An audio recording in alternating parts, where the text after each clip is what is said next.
You're listening to Pack Dynamics, a Fandom on the Rocks podcast. Hello, welcome to the next episode of Pack Dynamics. I am Emily. And I'm Allison.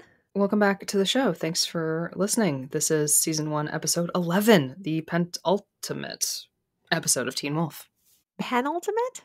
Penultimate? I think, yeah. I know that's a word. I'm just not entirely sure of what word that is. I think it's the second to last? Yeah. I think it's penultimate, I think. Penultimate, yeah. Let's put another T in there. Who cares? Whatever. Last but one in a series of things. That is a stupid last but one in a series of things. All right. Fucking chill. Technically, this is last but one of episodes in season 1. They are correct, although their words are a little snooty. Last but one.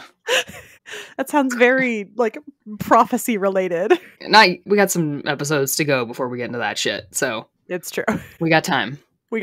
All right, yes. It's going to be stuck in my head all day. Last but one.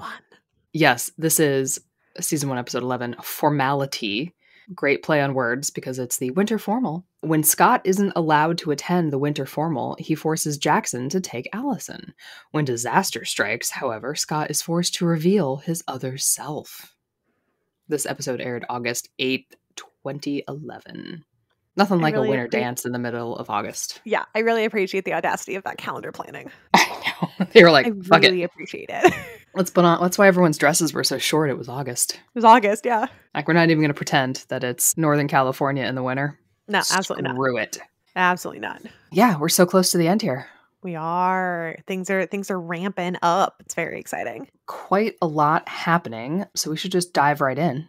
Yeah. With poor Allison trying to reconcile with what she just witnessed her aunt doing to a person. Having her first mental breakdown of so many mental breakdowns that she'll have throughout the course of the series. Yes, driving somewhere in her car, remembering Kate Argent electrocuting Derek with the shoddiest electric job I've ever seen. That electric work is just sparking everywhere. Like Catherine. Yeah, well, I mean, she's a psychopathic hunter, not a trained electrician. OSHA does not approve. No, OSHA does not approve. Neither with the torture nor with the state of that electric work. No. Yeah, so, obviously Allison had some questions about what Derek is. And Kate says, shapeshifter, a lycanthrope, werewolf. And I did have a point of contention here because a shapeshifter and a werewolf are two different things. So yeah, technically, that is true. Technically, they are shapeshifters, but not all shapeshifters are werewolves. Exactly. And then Kate has the audacity to say, to me, he's just another dumb animal. How dare you? Kate has a lot of really excellent Kate lines in this particular scene. Now, I like to say that two things can be true at once. She has, in fact, strung up and is electrocuting my firstborn son, Derek Hale. Yes. And I have a lot of issues about that. Yeah, it's bad. But secondly, I really do just love Kate Argent as a character. I think she is so interesting. Is she good? 100% no. Do I enjoy watching her? Most of the time. But I just find her so interesting. I really, really do. So who pieces hurt of her really stick with me. Mm-hmm. I just want to know who hurt her. Her father. Yeah. Well, we'll get to him. But it's her daddy. It's just daddy issues abound. Daddy issues everywhere. Yeah. Don't force your jobs and your dreams on your children. No. Which did just make me think of Varsity Blues. I don't want your life. So she's got a couple of really excellent lines while Allison is trying so hard to be a grown-up here. She's trying to be an adult and ask thoughtful adult conversations while watching someone who she has met on more than one occasion be actively tortured. Allison's asking questions of Kate, and Kate goes, "Come on, kiddo, don't get all ethical on me now." Mm-hmm. And I'm like, whoof. At least she acknowledges that this is not ethical. Sweetheart, there are werewolves running around. Everything's a joke to me. How else do you think I stay sane? Irony, because she's not. But ching. She's showing him off like a prized dog. She's showing off his fangs. It's like at the dog show, but the worst version of the dog show. Yeah, it's terrible. It's surprising. Yeah. Ugh. I imagine a scene like this could be so much worse. Oh, yeah. Can you imagine like this scene in Game of Thrones? Yes, I can. Or this scene in Sex and the City? Absolutely. Just like a little bit different each time. Like, just a little more naked, a little more graphic, a little more gross. A little more gore, a little more like fluids. Yuck. Yeah. Kate also explains to Allison that there are there are three wolves running around. There's another beta and the alpha, the pack leader. And I will give it to her. She's right about it being like the bigger, uglier one. Yes. She's not wrong there. She's not wrong, but you have to imagine the wolves don't see each other as uglier. I imagine they see Peter's alpha form as uglier, but that's a different problem. That's a personality conflict. That's a singular alpha problem. We'll get much cuter alphas as the series progresses. Yeah, that's just because he's a bad man. Bad man.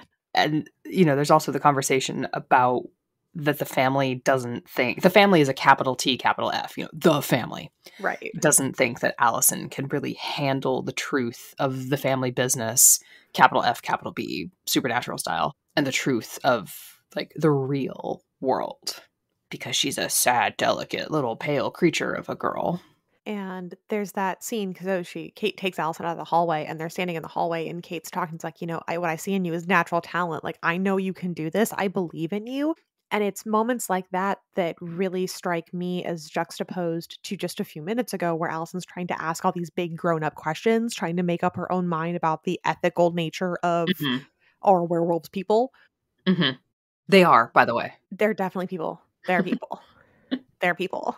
Let's just get that out of the way right now. Yeah, they're people. But in this moment where Kate is like, I believe in your powers. I know that you can do this. This is going to be one of your goals. You wanted to feel stronger and more powerful, right? Like, we're going to get there and you're going to help me do it. It's in that moment where Allison is immediately a kiddo next to Kate. Allison loves Kate so much. It's so easy. I hate to use the word these days because it's so like utterly destroyed. It's so easy to groom someone. Yeah. Because Kate does it with Allison so quickly. Kate's behavior in this like theme through the season is predatory. Mm-hmm. And she is absolutely, she's taking a pre-existing relationship and bending and shaping it towards different ends than Allison may have intended. Yeah. Mm-hmm. Like offering a choice that's not really a choice. Right. It's like, you can go back and do whatever, or you can hang out with me and be like me and be better and be cooler and whatever. You can go on with your life and just act like everything's normal. No, you can't. No, you can't. Hey, I've completely upended your entire life and told you that the supernatural actually exists, but just go back to school. It's fine. You can do that. No, you can't. You absolutely cannot. No. But I see those two in the hallway, and Allison is really like physically like looking up at Kate. Mm-hmm. And it's just, you're reminded again and again and again of how hard they've hit, that's my dad's sister, but she's really my sister. Mm-hmm. How much Allison loves Kate and how much she trusts Kate. And that was her mistake. It is her mistake, but it really helps to kind of lay a foundation for what happens in the rest of the season and for what happens throughout season 2. Mm-hmm. Is, we all see Kate as clearly just bad, big bad, scary the bad guy. Yeah. The bad guy. TBG, the bad guy. Mm-hmm. But Allison doesn't. Mm-hmm. Allison loves Kate. And to her credit, Kate loves Allison. Yeah, bad people can love too. Yeah. And she loves her in the only way that she really knows how. By teaching her how to hate other people. Yeah. Not saying it's good. I'm just the family saying business. It's what's on screen. Mm-hmm. So Allison is just driving home in a state, and she gets pulled over as she's having her very polite, like, ha moment. Yeah. And she is pulled over by the sheriff, who's like, oh, crap. Mm-hmm. And Allison was driving 75 miles per hour. Yeah, she was. In a 25. In a 25 construction zone. That's a hefty ticket. That is a hefty ticket, but that's also like on a road that's designated 25 miles an hour, especially with the cones and like the darkness because it's like raining. Like, how did she not hurt herself or her car? Excellent hand-eye coordination. Seriously, she must have just been like, whoof. And she's begging the sheriff in this moment, like, you have to write me a ticket. Like, please write me a ticket. She is trying once again so hard to kind of step into this, like, I'm going to be a grown-up. I'm going to be an adult. Aunt Kate thinks I'm an adult. I'm ready for this. I can handle this. Treat me like you would anybody else. Don't let me off the hook because I'm a young girl. Don't let me off the hook because I'm crying. Like, I'm a grown-up. I can handle it. When she very clearly can't. And the sheriff can see that she very clearly can't. Yeah. And that's like his son's friend. And you knew he was going to just be like, all right, get the fuck out of here. Yeah, for sure. Because at the end, he's like, you still want me to write you a ticket? And she's like, oh. And her repeatedly saying, this is not me, which is clearly going back to watching someone torture another person on a rack. Yeah. Like, I can't. That's not me. That's not who I am. That's not who I want to be. But this is my family. That's someone I love. Oh, shit. Yeah. What am I stepping into with this family? Yeah. And what is my dad hiding? Like, what else are they doing? Yeah. And what else are they doing? And who else knows about this? Who else does this? Clearly dad does something. Chris makes a lot of poor choices in this episode. And I get really mad at him. This episode or this entire show? He makes better choices later on. He does. He makes some really bad choices in season 1. He gets to pay for them in season 2. And then he gets to pay for them again in season 3. Yeah. And then he does better. It's growth. Growth. Is it growth or writing? We'll have to debate. Yeah. It's, are you coming back to who you were, and what does the, because as much as we're going to talk about the things that Kate's dad did to her and kind of like the life that he would have constructed for her, we're going to have that same conversation about Chris and about the life that his father created for him and the ways that he will and will not do the same for his daughter. Yeah. Choices. It's a great family. Super cool. But speaking of a great family, Allie decides to go into her first Huntress montage. Ooh. Yes. I looked up. It's a compound bow and arrow. In that horrible dark blue lighting. Yes. Well, it's mood. It's so moody as she shoots arrows into Derek Hale's criminal face sketch. This poor man. He's done nothing. He has done nothing. Poor dude. Poor man. My firstborn son. Everyone around him has died. He has done absolutely nothing wrong in his life ever. I know that, sweetie. No, he's been kind of a jerk, but like, it's same. I am also kind of a jerk a lot of the time. I'm also kind of a jerk. It's None fine. of us deserve this. Well, we also have Scott and new BFF Dr. Deaton. Yay! Their relationship, especially over the next few seasons, is just so sweet. I really enjoy the Scott Deaton relationship dichotomy. I love a mentor. So Scott wakes up at the vet's clinic, because he's been shot. Yeah, and by the Argents. The thing that just happened. Yeah. And Deaton has helped him with his. Do we know, or was it proven that it was a wolfsbane bullet? I think we just assumed it was. No, Deaton didn't say. I think you see it. I think when Scott passes out in the woods, the bullet wound is smoking. Yeah, it is. Yeah, okay. And then it's like a purple smoke. Yeah, the purple smoke, and then Deaton pulls a shell out of Scott. He does. Yeah, so okay. We definitely assume that it was a wolfsbane bullet. But we don't see Deaton do any wolfsbane-y work on him. Okay. No. Yeah. But Deaton has obviously healed thy son. Unfortunately, Alpha Peter shows up to pick up what belongs to him. And then we get a lovely standoff between Dr. Deaton and Peter at the clinic with the most passive-aggressive dialogue this show has seen in some time. So this is one of those things that when you watch it for the first time, probably doesn't bother you. Having watched this as many times as I have, I am embarrassed to say that the only thought I had about this particular scene was, are you telling me that Peter and or Deaton don't recognize each other? Are you trying to tell me that Peter Hale does not recognize Alan Deaton and that Alan Deaton does not recognize Peter? You're trying to tell me that these two don't know each other? That they don't have a history? Listen, this is where I am sure the later lore around Dr. Deaton's responsibilities with the pack is written later. It's so It has to be projected because they could not know any of that right here. None of it. Drives me. Unless they're like playing macho and being like, hey, you person. Right? Like, unless they're just playing that they don't know each other. I don't know, but I think all of the lore around it's not even lore, just the history around Deaton is written in later. It's gotta be. But Deaton and Peter have like a nice little standoff, and we learn that Deaton has put some mountain ash in the counters because, werewolves. Well, do we know that yet? Yeah, because Peter goes to touch the counter, and even though it doesn't like shock him or steam or make any noise, he goes, right, but have we seen the mountain ash get used before? Isn't this the first time? Because I think this is the first time that the mountain ash gets used as a protective barrier. It might be. Because I made him a little note. I was like, ooh, a lore alert.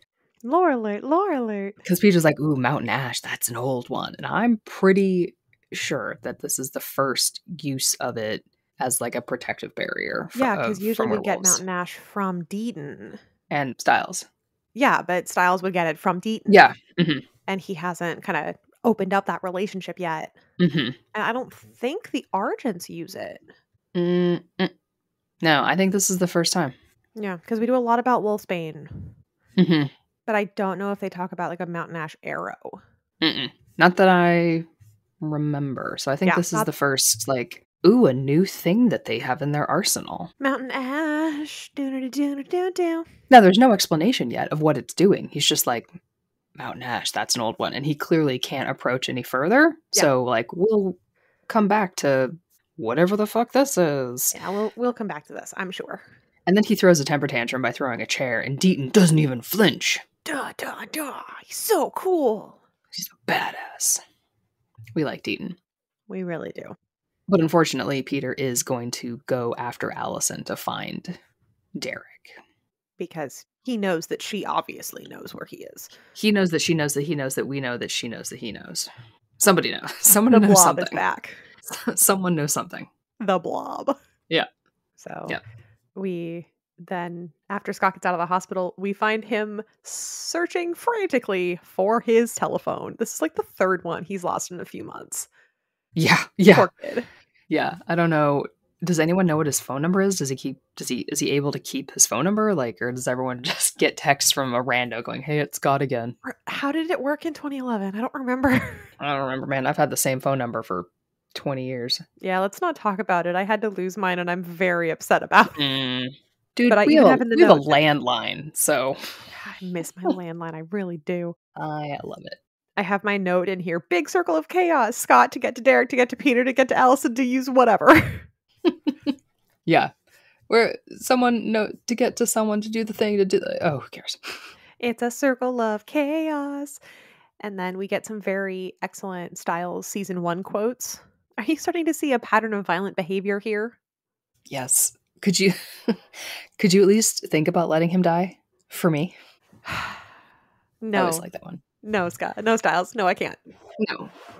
Especially not for you, buddy. No. You'll come around. And then the only time I've ever cried in Teen Wolf ever, nothing sad ever happens in this series ever. Never. Nothing sad ever happens. But Scott hears his mom come home, and Melissa's calling Peter and leaving him a voicemail, and she's so like awkward about it because she knew that first date went awful, and she just wants to talk to him. And then she sits in her car and cries. I absolutely forgot that this happened. Oh, God. And I was like, oh, no. It hurts. Every time I get a little bit older and I rewatch this scene, it hits a little harder. Mm-hmm. And just a single mom who works too hard. She's a single mom who works too hard. Did she go on a date with a psychotic killer? Yes. But she still deserves to have her phone called back. I know. But Scott, hears her crying in her car. And Styles gives us the Scott McCall thesis statement. Scott, you can't protect everyone. I have to. Mm-hmm. Scotty. Super unhealthy. Like, if one of my kiddos, like if I was working at my high school and I had like a 15, 16-year-old who wasn't super doing well in classes and came to my office and was like, I have to protect everyone, like pumpkin patch. Beloved angel child. This feels like a lot of responsibility that you are taking on here. It really is. For a 16-year-old. And like, I get it. Who just went through second puberty. He really did. And is still not great at the whole control thing. He's working on it. Like, I want to wrap him up in a little blankie and be like, friend, this is an unhealthy level of responsibility that you have given yourself. And I understand that you think it's your fault. And it's not.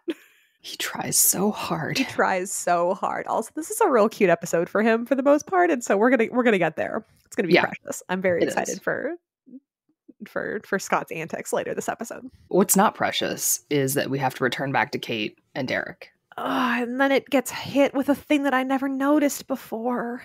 Did you spot it? I don't know. I spent a lot of this like side-eyeing, like, So in like the very opening of the thing, Kate's like kind of digging through his wallet and she walks up to him and like grabs his face and goes, look at that sour face. I did. Yeah, I heard the sour face line. And I was like, don't ruin it. And my heart immediately launches back to Sourwolf and the look that Derek gives Styles. And I'm not saying that this episode was written when that scene was shot. But I am saying that as a whole unit, you can drag some pieces back and forth. And I am upset. It's unnecessary. It's rude. I'm upset. Yeah. And then Derek shows me one of my favorite things about his character, that he is also unbelievably snarky when in crisis. Yes. His defense mechanism is backtalk. Yeah, that is 100% his defense mechanism. He's got a bunch of sisters. He does. Did. You gonna torture me? You're just gonna talk me to death. Like, oof. Yeah. And then basically what I have in the tags is all caps, sexual assault, Kate Argent, no ma'am. Yes. Yeah, so Kate proceeds to do some pretty unseemly and bad touch things to Derek. Yeah. Nope. No bueno. No bueno. Also would have been so much worse on a Game of Thrones type show. Oh God. Yeah. And it's not like I forgot that she was going to do what she was going to do, but I did like block it. I was like, oh no. Yeah. Like I knew it was coming and yet. Yeah. I do love that he's so like taciturn, and I'm assuming the actual torture is not worse for him than being near her. So he's pretty good at keeping his mouth shut. Yeah. But like the guilt that he's got is so palpable. Yeah. And we'll touch on that later. Yeah. And here she is blaming him for the death of his family that she caused. Yeah. I'm not entirely sure how she movie logics out that Scott is the other beta. She did some little mental gymnastics to get there, but, you know, we did have to move the scene forward or we would have been there all day. We did. It comes later. Later. We'll come back to it. Yeah, like she figures it out so we can gather on to the next stages of the episode, which is Scott stalking Allison outside of her window while she sleeps and then falling off the roof when he falls asleep. With the single-minded determination of a 16-year-old boy. Yep. I really appreciate your dedication, sir. Yeah, I was like, well, that was kind of adorable. That was adorable. Poor thing. It lends credence to the fact that he is failing 2 classes, which is why Coach tells Scott that he cannot attend the winter formal. Yes. Womp womp. I mean, it's not like he was prepared for it anyway. He didn't have an outfit. No. But Scott begs, basically, Jackson to take Allison to the formal. And Styles does like a, you should always listen to me forever. And I wrote down, for the sake of your wolvelyhood, which I thought was adorable.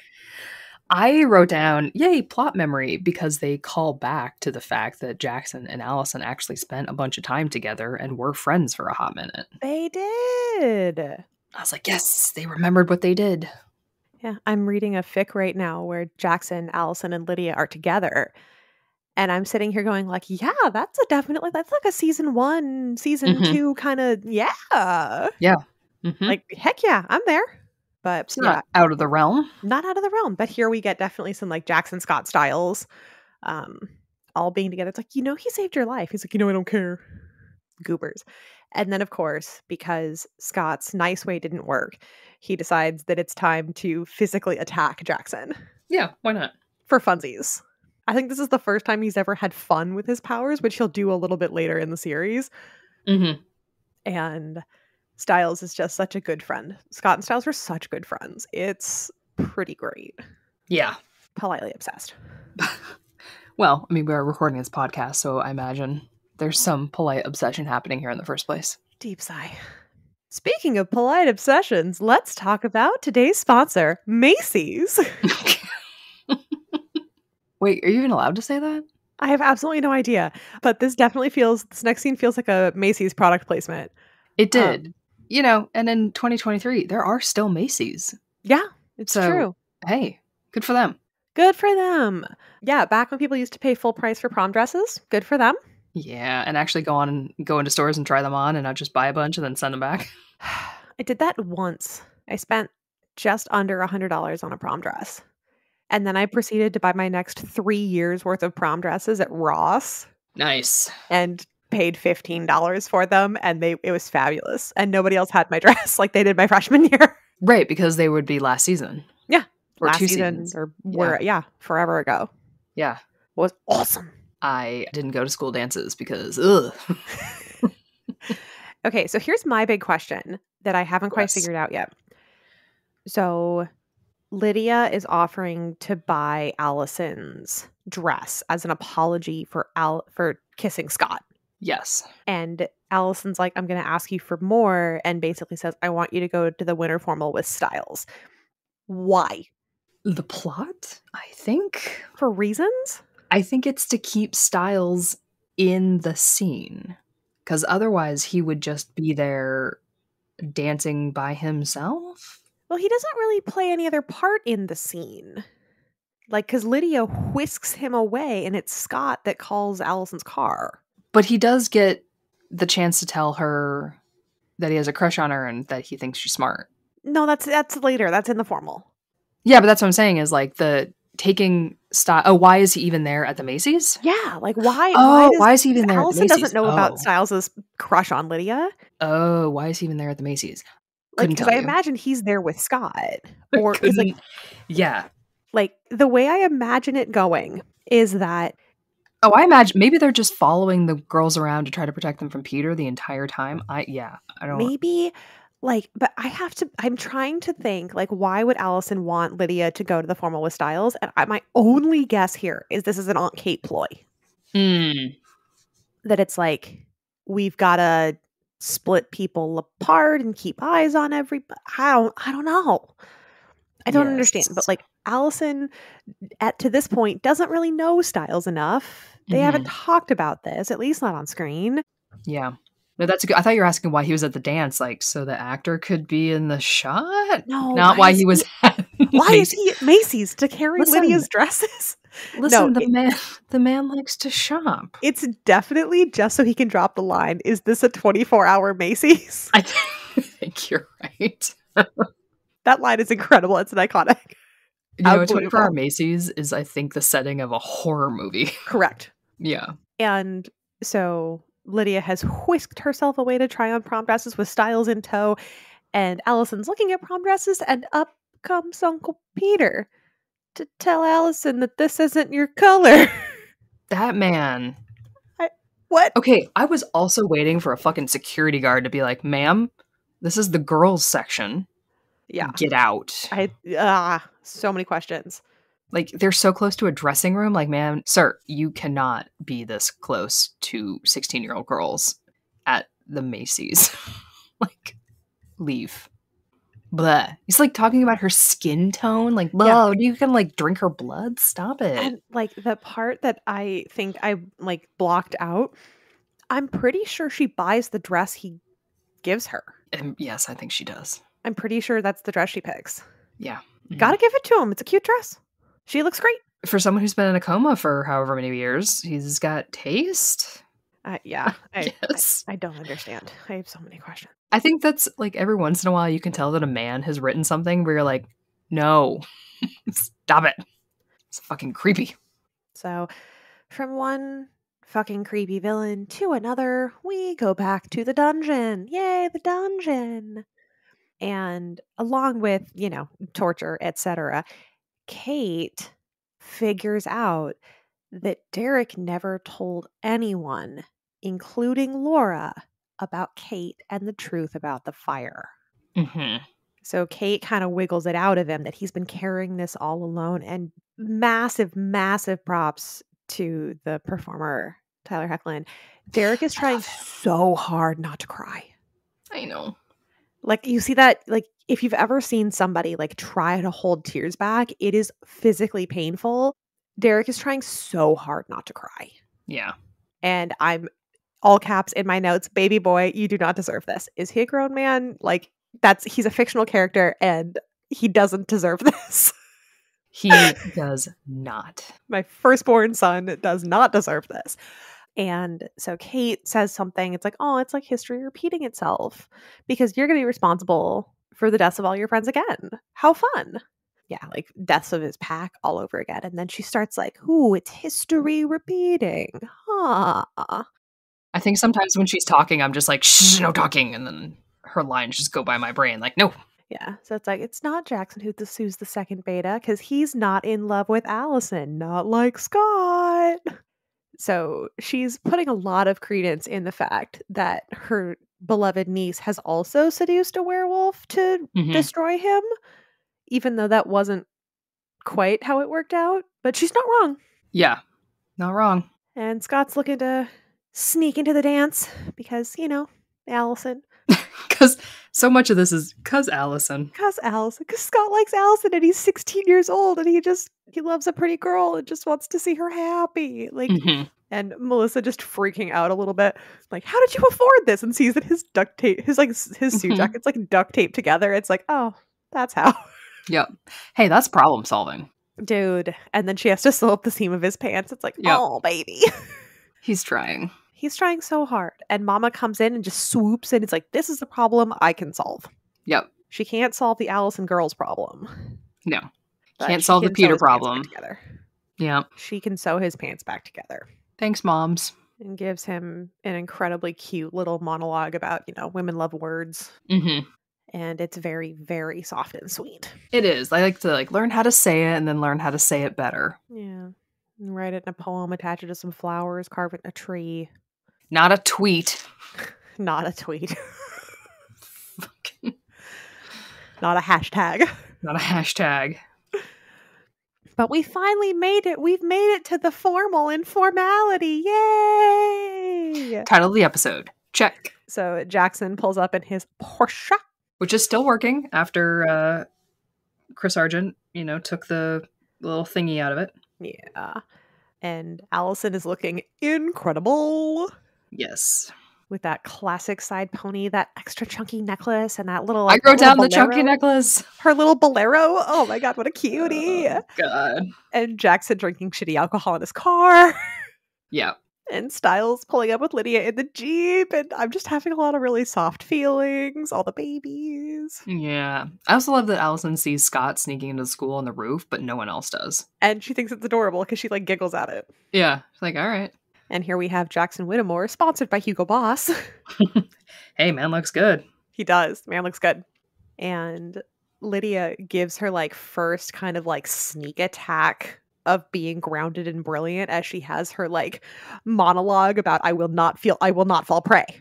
Yeah. At least she's self-aware to know that what her deal is. Yeah. And she's self-aware enough to know that those words coming from Jackson and those words coming from Styles are almost two different words. Yes.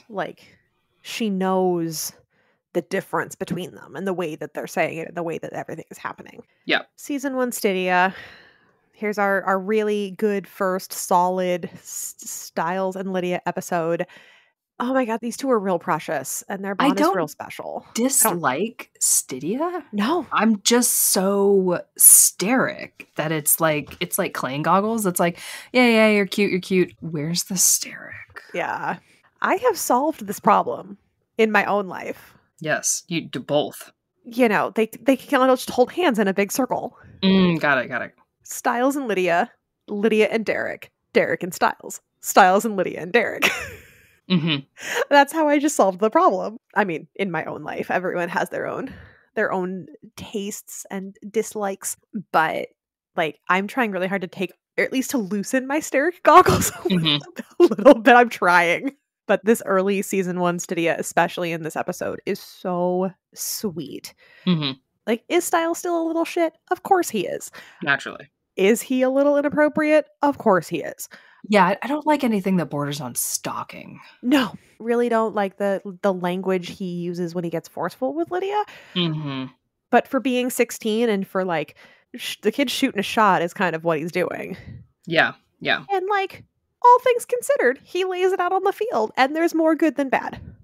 Yeah. Well, and I do like, at least in this scene when he's talking about his crush that he's had on her, he follows it with her intelligence. Yeah. In a way that's saying, at least in this scene, not, I've had a crush on you, so you have to come and dance with me. It's, I know you're smart, and I know you hide it from people because of people like Jackson, and you're going to go out into the world and you're going to fucking crush it. Let's just enjoy tonight. Yeah. Which is so much healthier than I've had a crush on you and you owe me a dance. Yeah. So, yay. He'll win a Nobel Prize in mathematics. And he says that, and that she looks down and she smiles in a very West Wing moment. Mm-hmm. Put your head down, close, like look to the side and smiled. And you can tell that I think that's one of like the sweetest, softest faces we've seen from her all season, that she believes that he believes in her. Mm-hmm. She believes it. And it's, the Fields Medal. The Fields Medal is the one I'll be winning. Yeah. And she takes his arm, and it's just like this. Definitely, you have to kind of put your goggles on a little bit, but it is incredibly cute. And knowing how the two of them develop over the next like 6 or 7 or whatever seasons, and the ways that their relationship grows and changes as they grow and change, is just so wonderful. I think for me, one of my caveats that's always out in the world is like, I would just love some more male-female friendships. Yes. Just because they're underrepresented. Which I know other people are like, but relationships are so cute. Like, yeah, I get that. But also, let's have some healthy male-female friendships represented on screen, because those are also awesome. Not like exes to cool. Not like exes to friends. But like friends. And yeah, like some ride or dies. Especially in season 2, we get so close. And we'll talk about it more when we get there. But dear listeners, beloved listeners, when we get to season 2, put your Stiles and Allison hats on.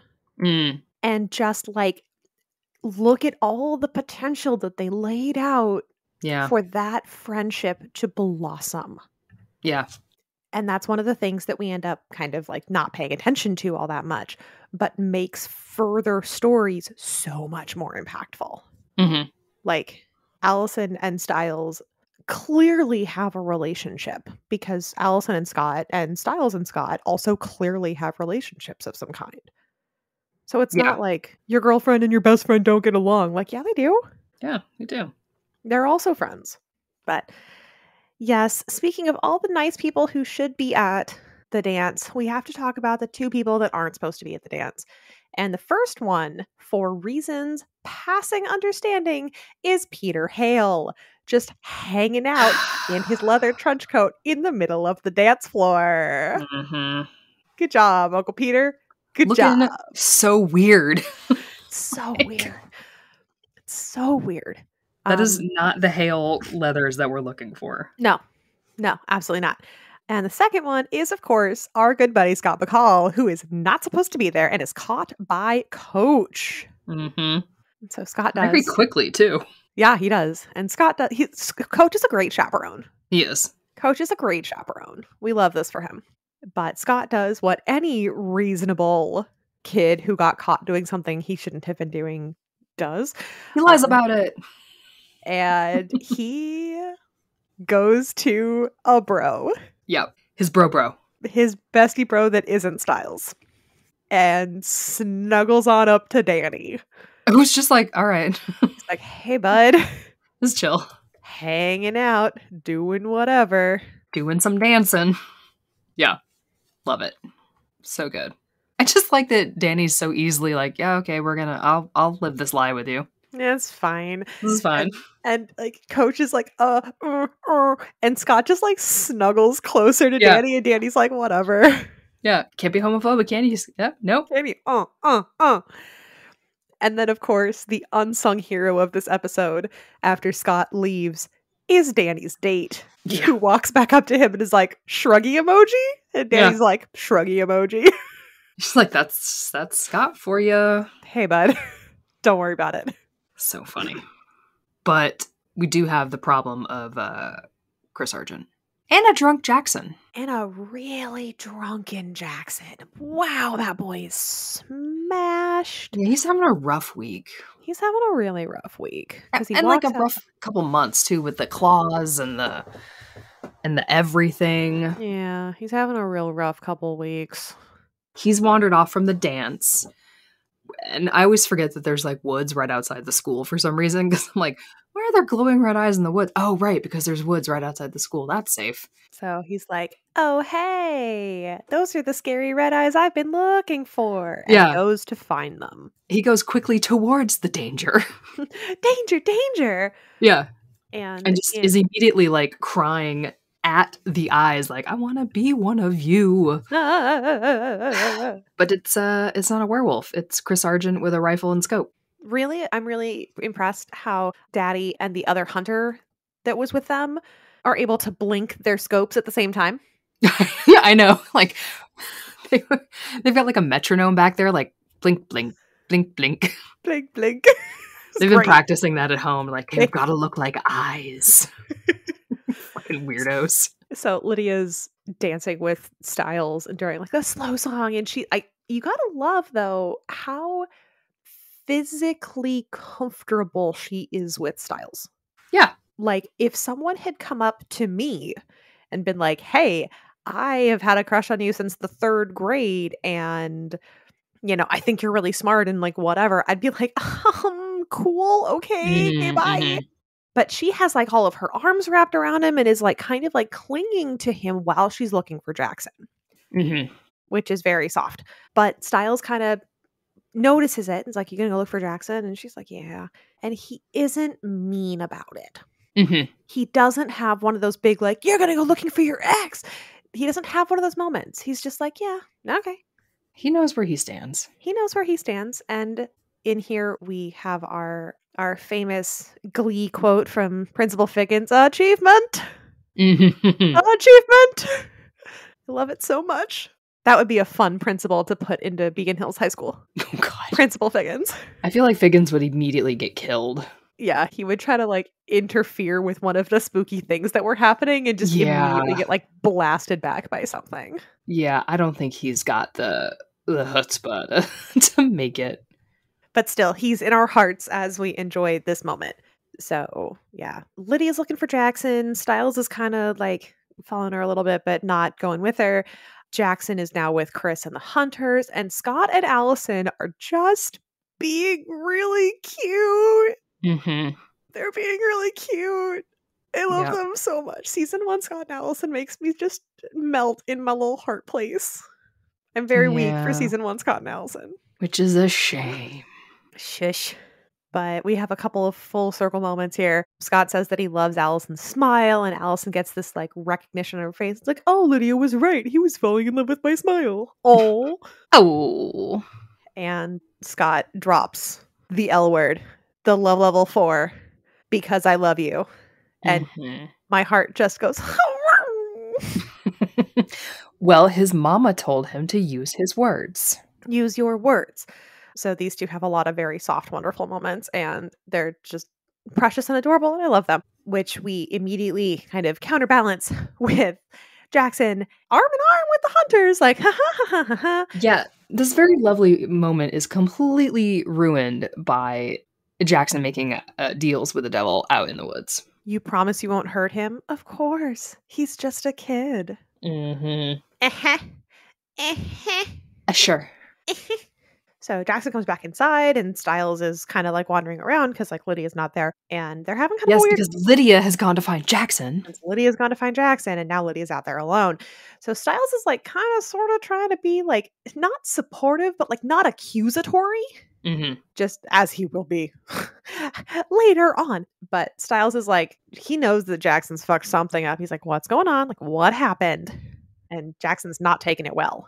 And then Lydia just ends up on the lacrosse field. I guess she was like, Jackson lacrosse? Jackson lacrosse? Jackson lacrosse, question mark? Lacrosse Jackson? Jackson? Didn't think to call his cell phone? Didn't think to bring a buddy? I know. Just walked onto a dark lacrosse field and have all the lights pop on. Doop, doop, doop, doop, doop, doop. And then sees a shadowy figure coming up in a billowing leather jacket that Jackson was not wearing. And who are we greeted with? Peter Hale. Uncle Peter. And then from the other side, Styles comes running as Peter approaches, fangs out. Yeah. And so Peter, we don't know if he bites Lydia or if he like attacks her. It seems like he must have just like knocked her out. But like Lydia is now her dress is covered in blood and Peter's got blood dripping from his jaw. And so I think he brought like a blood pack, you know, like one of those movie blood packs to make it look like he bit her to scare everyone. Pop. So like I think what we're supposed to assume is that Peter bit Lydia like he bit Scott. And Styles is not thrilled. And Peter is like, just tell me where Derek is. And it's in this moment where, whether it is conscious or subconscious, that Styles has to pick between Derek and Lydia. And my little heart had a lot of feelings about that. That's a tough choice, man. It's a tough choice. But let us, of course, not forget our beloved comrades, the Steeder shippers. Because boy, does this scene have a lot of weird tension between Styles and Peter that nobody asked for, but no one's really mad about. You know, sometimes two actors just got chemistry. Sometimes they've just got chemistry. And Styles is being just so brave in the face of straight up murder. Because at this point, like, he knows that Peter killed Laura. He knows that he's got power over Derek. He knows he bit Scott. He knows he's, got Lydia. And he can't leave. He's like, I gotta stand up. Go Styles. But Styles. But Peter believes that Styles knows where Derek is. For reasons. It's like, oh, come on, you can figure it out because you're the clever one. He is, though. Because Styles is the clever one. So Styles figures out that he believes, or he tells Peter that he believes that Derek knew he was going to get taken. So in that altercation with Scott and Jackson in the Hale house, he took Scott's phone, which is why Scott can't find it and why we made a big show of it earlier in the episode. I feel like Scott's phone is the real MVP. True facts. Just a lot happening with Scott's phone in every episode. A lot of plot has been moved forward because of Scott's phone. Yeah. It's always something with Scott's goddamn phone. It's always something with Scott's phone, or texts being sent from it, or Yep. people calling it at the right time. Yeah. So, Styles says that Derek most likely took Scott's phone because he knew he was going to get caught. And so if it's still got power and it's still on, you can find him. You can track the GPS that way. Track the GPS. In 2011, sure. Probably. You just had to do it through the cops as opposed to the find my iPhone. I was going to say, find my flip phone? Find my BlackBerry. Did BlackBerry have a function like that? I never had a BlackBerry. It wasn't that cool. Now I kind of want one, though. I miss the buttons. I'm starting to miss buttons. I miss the one that I had for a long time in college. It was a purple rectangular brick that slid both up and out. Oh, shit. So, it slid up if you wanted to, put regular phone call numbers and call somebody. Yeah. But it also slid up and had a keyboard. Huh. Nice. And it was It was weird and purple, and I loved it. I also had one of the, like, I think it was like a chocolate was what it was called. Oh, yeah. And it slid up, and it was pink. It was my favorite. It was so cute. It was amazing. I miss that phone. Yeah. I mean, I definitely had a Motorola Razr. Nice. See, I missed the Razr. Yeah, I had a Razr. It doesn't look the same as they do now. They're, like, too fancy now. Right. I liked the Razr. I also had one that you could change out the faceplate. Oh, yeah. That was fun. Oh, I think that was my first phone. It was like your credit card and your ID card. Oh, no. You just clicked a new colored faceplate on. That was all it did. So you could have like a pink faceplate. I had the brick that you could then put the plastic cage on. And then you could pop the back off, or like your battery case where you like slid the back off your phone and put like your cash in Nice. There. Oh, sweet. It was amazing. I love that. I love those. Yeah. It's great. No, because like now I would love, so I was talking, who was I talking to yesterday? What I want now is the old iPod where it had buttons and the clicky wheel. Oh, the clicky wheel. So that you didn't have to look at the phone to know what song, like, that you were forwarding to a new song. You could just hear it or feel it. Yeah. Because now I have to, like, look at my phone and go to Spotify or whatever the Spotify. You could go to Spotify and you have to, like, look and make sure you're pressing the button before you could just reach into your pocket and go brrr and click to a new song. Exactly. I miss that shit. I miss tactile buttons. I desperately do. My car has a touch screen. It's kind of a little one, but it's still a touch screen. No. Just let me have a button. I just want a button. I just want a button. Like I know the first thing that's going to break in my car is that screen. Yeah. You know, that's going to be the first thing to go. Just let 100%. me, my old, my little car from before. Nothing ever broke in that thing. It never broke, ever. Anyway, sorry. Scott's phones actually only break when another werewolf throws them against walls. Or like crunches them in their hands. And you probably could have put that thing back together. Probably. When Derek threw it against the wall in the parking lot, I bet he could have just pieced it back together. Yeah, that's fine. Pieced that back together. I gotta put my phone in like a durable cage to make sure it doesn't crack. Yeah. I put a sticker made of glass on top of a regular glass. The glass. Yeah, it's got glass on glass, and then I got to put another cover on it so that the camera doesn't touch the ground if it ever falls. Like, it's the dumbest thing we've ever done. Ugh. Spend $1,000 on it. Like, fucking kill me. So while we all yearn for phones like Scott McCall, Allison. Oh my God, the branding, the Teen Wolf phone, indestructible. The Scott McCall phone. Anyway. So sorry. TM, the Scott McCall phone. Don't take it. So Allison is deciding to take matters into her own hands because she finally has a cute boy and her parents aren't around and she's ready to cause some, trouble. To cause some trouble. So she drags Scott back to the school buses and he's like, They like making out at school buses. They really do. And he's like, yeah, I've got some weird memories of this place. That place where he accidentally dream murdered her. Rip. But the two of them are so freaking precious, and Allison's kissing the glass, and oh my God, it's so cute.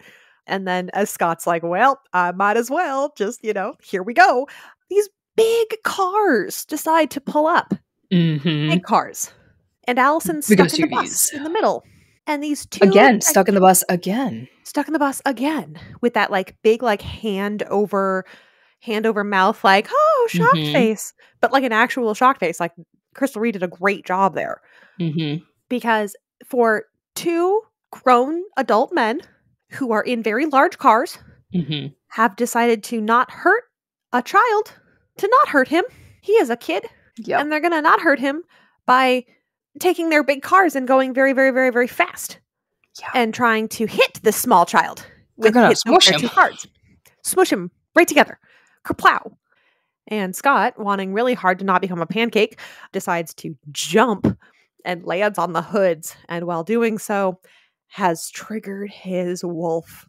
And so he slowly looks up at Allison with his very excellent prosthetics, with his big ridgy nose and his big eyebrows and his big teeth and his big yellow eyes. Ooh. His very obviously not fully only human face. And then we cut to be continued. Mm-hmm. So much drama. Yeah, that was a lot of an episode. Yeah, it So really is. now, you know, Scott has been revealed to his girlfriend, whose father may have just tried to murder him with a car in front of the school full of students. Lydia may possibly be dead on the lacrosse field and or werewolfed. Dr. Deaton is not just a vet. Clearly, Mama McCall is very sad. Styles is trying to confront a big, scary werewolf alpha. Derek is, I think, still tied up in a basement being hurt. Kate is still pushing buttons, literally. Mm-hmm. Everyone is just really action-oriented right now. Yep. Mm-hmm. Really action-oriented. Yep. So who knows what's going to happen? Who knows what evil lurks in the hearts of men? The shadow knows. Dun dun. There's a lot. Yeah, there's a lot. And everyone else is just inside dancing. Yeah. They're just hanging out. Just vibing. And I would have been at home not doing any of that, so I would have missed it all. I would have definitely been at the dance, but I would have been happier had they played more like hoppin', hippin', whatever songs, and I could just like be in the corner and eating snacks. Hippity hoppin' songs. Hippity hoppin', and because your girl was not a popular kiddo. No, neither. I'm not a popular adult either, but I'm doing better.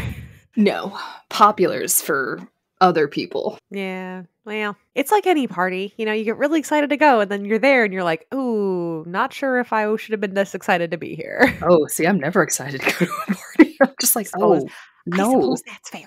I don't want to go to this. But yes, this is the penultimate season 1 episode. Woo! Yep. We got one more to go. Who knows what's going to happen? How many plot lines do you think that they're going to actually wrap up at the end of season 0? Absolutely 0. How many plot lines will they carry over? That they'll 3. start? No, how many will they start at the end of season 1 and actually continue all the way through to the start of season 2? 2. That's always my favorite thing is like, we're just going to solve all these problems. Have some new problems. Then they get to the next season. It's like, we forgot about all those problems. Like, I didn't. Yeah, like, I still think about them. They're still real to me. They're still real to me. Well, we've reached that time in our show after the recap where we shout out to our very lovely GIF and content creators. And if you are looking for a particular scene from a particular episode, you want to tune into this segment and probably its accompanying GIF sets for this is the episode you're looking for. This episode has a lot of really big hitters, so get ready. If you are looking for that shot of Allison in the rain in the car, if you're looking for any of Kate's monologues on Don't Get Ethical on Me Now and Everything's a Joke to Me, more like specific Allison, Kate, some really nice like profile shots, gorgeous, amazing. Uncle Peter just everywhere. Very early on, Scott and Deaton, super cute. Styles is, could you at least think about letting him die for me? Scott and Styles, Scott, you can't protect everyone. I have to. Anything really with Derek and Kate in this particular torture scene is going to happen in this episode. So here you go. Really adorable, underutilized Scott and Allison moments. Pretty cute. More Scott, Styles, Jackson kind of getting thrown up against the door, if you want to use that for like a spooky thing. Or a sexy thing? It's very forceful. I don't know if it would be sexy. That's true. Styles and Lydia in the Macy's, which is surprisingly cute. Allison and Lydia in the Macy's. Really sweet Scott and Melissa moments of her like sewing the pants back together. Allison and Jackson, everything with Scott and Allison at Formality and with Styles and Lydia at Formality. Any of those things are going to be in Formality, but the dress dance episode is here. The Fields Medal speech, more of the red eyes, a lot of really good like kind of horror shots. So Jackson in the forest and Scott's Because I Love You is here. Lydia and Peter and Styles on a lacrosse field. So Lydia getting bit and her like falling in the bloody dress, and Peter and Styles with like the blood. That's here. And then Allison in the school bus with her like hands over her mouth and that like big scared like oh moment. And then Scott like being kind of like creached and creepy, like looking up at her. There's a lot of really good content in this episode. Yep. So that was the 50-cent recap. But if you're looking for any of those pieces to put in any of your stuff, this is the episode you're looking for. Yay! Thank you. I expect to see many, many gifts. If you could gif anything from this episode, what would it be? I always gravitate to Styles because I think his face is so interesting. But there's not a ton of Styles in this episode. So I really like the standoff between Peter and Deaton. Nice, nice. So I don't know what I would do with it, but like, I don't know. Yeah, the standoff with Peter and Deaton would be a great one. I would probably do one of just all of the kids that are having fun at the dance. Mm-hmm. So like, think of all those kids who are just like, they have no idea what's going on in their town. They're just like doing their homework. They're just living life. Just like Danny and Scott and Danny and his date and Allison and Lydia and Scott and Styles and Lydia's cute smile and Styles is like fist pump and because I love you. There's like a lot of really cute soft things that happen tonight. Yeah. There's a lot of horror stuff that happens tonight, but there's some really cute stuff too. Yep. Gotta temper it with the fun stuff. Yeah, we can do both.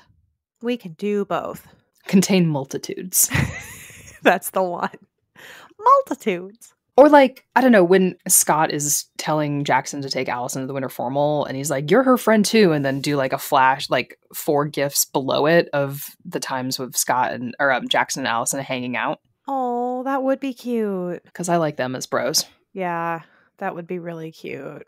Because they were good bros. Did Jackson just do it to get a hold of the book? A little bit. Did he fail? A little bit. Yes, but that doesn't mean they can't continue to be bros. Yeah, but they can still be bros. Yeah. Everyone's forgiven each other. Everyone's paid off of their debts. We're good. Be bros. Just, be friends. Everybody be friends. Everybody just be happy and alive. That's all we really ask of you. It's cool. We got this. It's only season 1. Everyone is alive. Don't remind me. It's only season 1. Wow. Everything's still fine. It's fine. We're fine. Everything's fine. Yeah. Well, we got one more episode to go in this first season of Pack Dynamics. Kind of exciting. Shockingly, at least to me, our siblings in SAG-AFTRA are still on strike because the AMPTP won't come back to the table. As of the recording of this episode in late October. So we are crossing our fingers. I'm really proud of the WGA and the work that they were able to do, but like, this will, at the rate we're going, this will come out long after the strikes are settled. But I'm just really, really hoping that everyone is doing their best work and that everyone is staying focused on the greater goals. And we're really proud of you. And I just know that we're not mad. We really support you and we really want you to be okay and to get the things that you deserve. And I really hope that the AMPTP comes back to the table and, decides to not replace background actors with AI because that's not a cute thing to do. No, it's garbage. That's not cute. Not cute. Not cute. Support your unions because it's why the rest of us don't have to work 7 days a week for 16 hours. And why children don't have to work in sweatshops, at least here. Yeah. Except in some of y'all states where you seem to be dismantling those protections. So work on that. On that fun note, we will be back for the season finale of season 1 of Teen Wolf, where I'm sure more banana crazy things are going to happen because we've seen the episode already. And many years ago. Stuff happens. And lots of fun stuff happens. And then we'll hit up season 2 and continue on this wild and crazy journey. I don't know. I'm having fun. And I hope that people listening are having fun. Are you having fun? Are you having fun?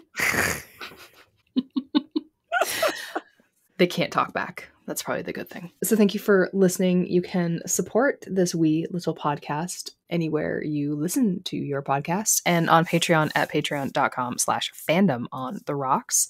And, leave some comments. Let us know what you think and how your ships are shipping. And why you think that Allison made Lydia go to the formal with Styles. I'm desperate to hear your thoughts. What was he doing at the Macy's? Just hanging was, I don't know. Yeah, we got to unwind that wind because I don't understand what happened there. Oh. You've been listening to Pack Dynamics, a Fandom on the Rocks podcast. For more episodes, subscribe on Apple Podcasts, Spotify, or wherever you get your podcasts. You can follow us online at Fandom on the Rocks. If you'd like to support the podcast, you can subscribe to our Patreon account at patreon.com/fandomontherocks. Subscribers get access to ad-free content, exclusive bonus episodes deep diving into fandom, and more. So until next time, keep your pack close.